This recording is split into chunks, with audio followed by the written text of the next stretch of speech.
Tapi karena tadi ngomong soal tantra gitu, bersejiwa itu esensinya adalah tantra. Tantra itu salah satu sisinya mungkin 2% itu seks. 2% saja. 98%-nya adalah berisi kehidupan. Tapi, misal gini, Riz. Tapi menurutku, semua hal di dunia itu adalah seks. Misal Mas Hendra makan. Bibirnya berperan sebagai yang negatif. Tangannya, makanannya berperan sebagai positif. Berarti bibirnya berperan sebagai vagina, makanannya penis, ya kan? Mendengar. Oh iya ya. Telinganya berperan sebagai vagina, menerima, dan suara berperan sebagai penis. Apalagi, guys? Iya. Semuanya itu pasti simbolis dari seks. Karena semuanya terlahir dari seks ekspresinya. Dualitas, minus, negatif. Tapi kenapa tantra itu kayak mendapatkan aliran tantra itu kayak mendapatkan image yang negatif banget gitu ya? Atau mungkin karena disalahgunakan atau gimana? Atau bagaimana? Menyalahgunakan tantra itu bisa apa enggak? Itu di Indonesia saja sih. Oh. Yang apa? Oh, tantra itu porno, itu di Indonesia saja. Di luar enggak ya? Karena di luar seks itu ya dianggap wajar. Jadi 2% dari tantra adalah ajaran seks ya itu oke, dianggap wajar. Tapi kalau itu dibawa ke Indonesia, 2% itu tampak kayak 100%. Jadi seakan-akan ajarannya itu hanya seks saja. Padahal ajaran tantra itu bahkan lebih kuno daripada Hindu. Lebih kuno daripada Hindu? Oke. Jadi di tantra itu semua hal itu suci. Semua hal itu suci? Ibaratnya kalian disuguhi kopi, entah kopinya manis atau pahit, ya kalian minum. Jadi apapun yang muncul, entah itu dualitas negatif, positif, ya kalian harus nikmati.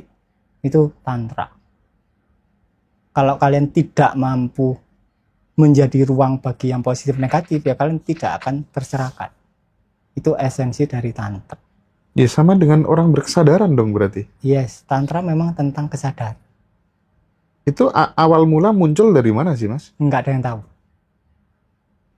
Itu yang ngarang ajarannya juga nggak ada yang tahu. Unknown. Tapi kenapa ya para pelakunya itu begitu takut terekspos gitu? Atau mungkin karena kondisi birokrasi kita takut nanti gimana gitu? Karena di Indonesia itu tantra dipandang sebagai Kama Sutra seks. Padahal tidak.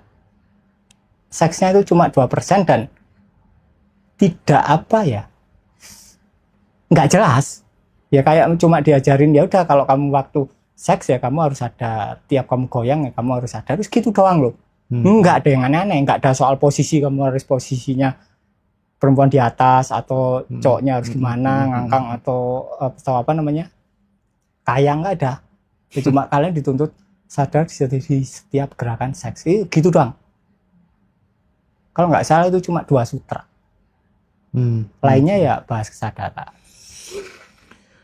Oke.